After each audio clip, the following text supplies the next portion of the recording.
Ever waste time hunting for Gusto's photo ID settings?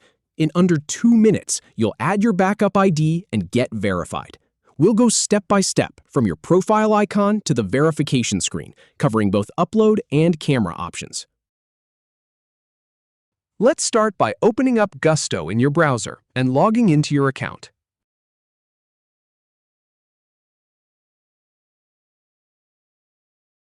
Go ahead and click the profile icon in the top corner.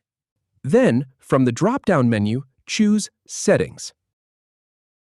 And once you're in Settings, select My Profile.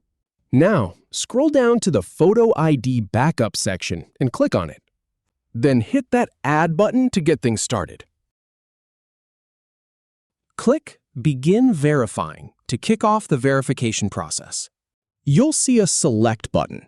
Click it to open up the ID options. Then choose the ID type you'll use, such as a driver's license. Pick Upload a Photo to browse for an image of your ID. Or go with the camera icon to snap a fresh picture instead. And that's it. You're all set.